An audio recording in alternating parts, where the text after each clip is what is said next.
ഈരേഴു ലോകവും നിന്റെ ഗൃഹമപ്പോൾ ചേരും.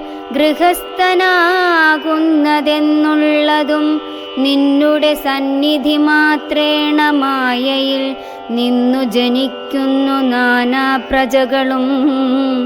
അർണോജ സംഭവനാദി തൃണാന്തമായൊന്നൊഴിയാതെ ചരാചര ജന്തുക്കൾ ഒക്കവേ നിന്നപത്യം പുനരാകയാലൊക്കും പറഞ്ഞതു സംസാരിയെന്നതും.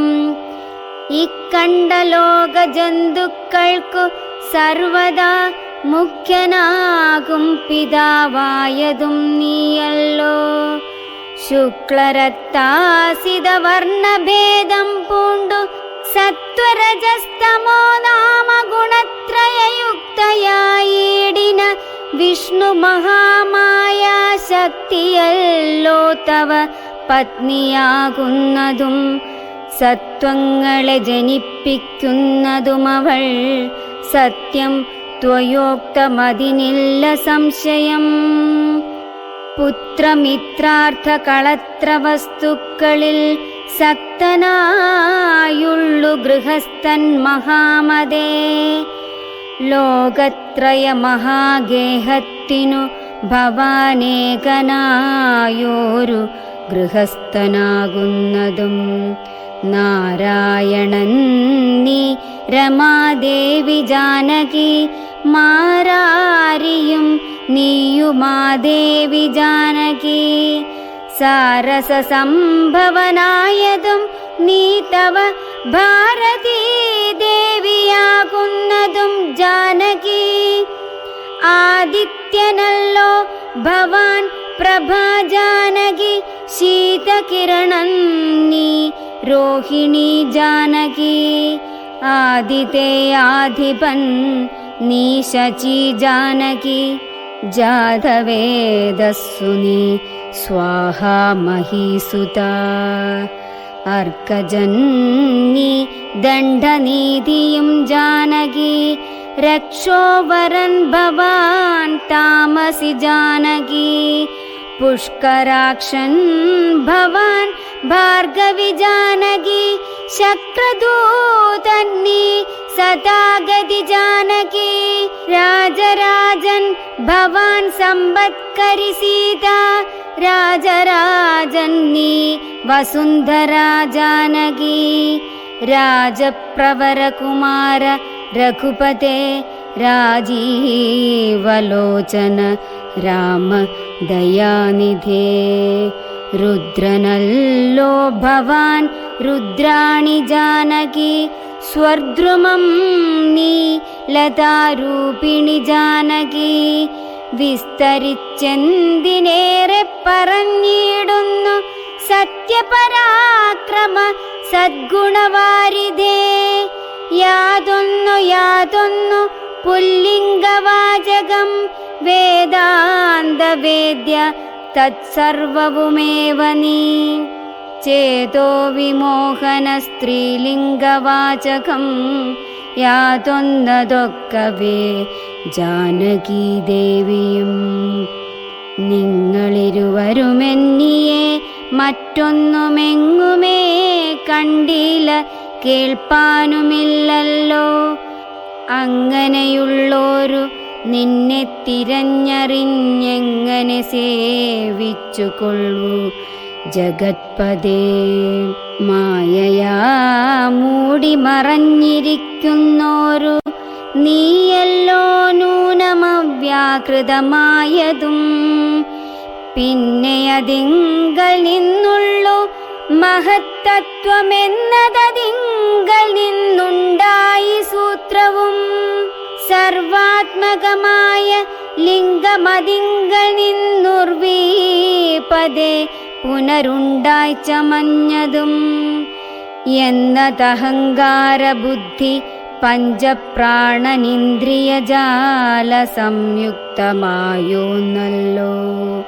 ജന്മമൃതി സുഖദുഃഖാദികളുണ്ടു നിർമ്മലന്മാർ ജീവനെന്നു ചൊല്ലുന്നതും. ചൊല്ലാവതല്ലാതനാദ്യ വിദ്യാഖ്യയെ ചൊല്ലുന്നു കാരണോപാധിയെന്നും ചിലർ.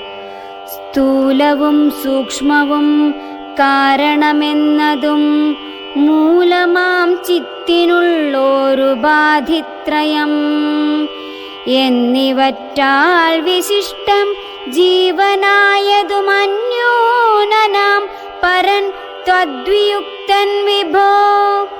സർവപ്രപഞ്ചത്തിനും ബിംബഭൂതനായി സർവോപരിസ്ഥിതനായി സർവസാക്ഷിയായി തേജോമയനാം പരൻ പരമാത്മാവു രാജീവലോചനനാകുന്ന നീയല്ലോ. നിങ്ങൾ നിന്നുണ്ടായി വരുന്നിതു ലോകങ്ങൾ നിങ്ങൾ പ്രതിഷ്ഠിതമായിരിക്കുന്നതും നിങ്ങളത്രേ ലയിക്കുന്നതുമൊക്കവേ നിൻകളിയാകുന്നിതൊക്കെയോർക്കും വിധൗ. കാരണമെല്ലാറ്റിനും ഭവാൻ നിർണയം നാരായണ നരകാരേ നരാധിപ. ജീവനും രജ്ജുവിങ്കൽ സർപ്പമെന്നുള്ള ഭാവന കൊണ്ടു ഭയത്തെ വഹിക്കുന്നു. നേരെ പരമാത്മാ ഞാനെന്നറിയുമ്പോൾ തീരും ഭവഭയമൃത്യുദുഃഖാദികൾ. ത്വത്കഥാനാമശ്രവണാദി കൊണ്ടുടൻ ഉൾക്കാമ്പിലുണ്ടായി വരും ക്രമാൽ ഭക്തിയും. ത്വത്പാദ പങ്കജ ഭക്തി മുഴുക്കുമ്പോൾ ത്വദ്ബോധവും മനക്കാമ്പിലുദിച്ചിടും. ഭക്തി മുഴുത്തു തത്വജ്ഞാനമുണ്ടായാൽ മുക്തിയും വന്നിടുമില്ലൊരു സംശയം. ത്വദ്ഭക്തഭൃത്യന്മാരിലേഖനെന്നൽപജ്ഞനാമെന്നെയും കരുതേണമേ. മായയാൽ എന്നെ മോഹിപ്പിയാതെ ജഗന്നായക നിത്യമനുഗ്രഹിക്കേണമേ. ത്വന്നാഭിപങ്കജത്തിങ്കൽ നിന്നേകദാ മുന്നമുണ്ടായി ചതുർമുഖൻ മത്പിതാ. നിന്നുടെ പൗത്രനായി ഭക്തനായി മേവിനോരെന്നെ അനുഗ്രഹിക്കേണം വിശേഷിച്ചും. പിന്നെയും പിന്നെയും വീണു നമസ്കരിച്ചെന്നിവണ്ണം പറഞ്ഞിടിനാൻ നാരദൻ. ആനന്ദബാഷ്പ പരിപ്ലുത നേത്രനായി വീണാധരൻ മുനി പിന്നെയും ചൊല്ലിനാൻ. ഇപ്പോൾ ഇവിടേക്കു ഞാൻ വന്ന കാരണമുൽപ്പല സംഭവൻ തന്റെ നിയോഗത്താൽ രാവണനെ കൊന്നു ലോകങ്ങൾ പാലിപ്പാൻ ദേവകളോടരുൾ ചെയ്തതു കാരണം. മർത്യനായി വന്നു ജനിച്ചു ദശരഥപുത്രനായെന്നതോ നിശ്ചയമെങ്കിലും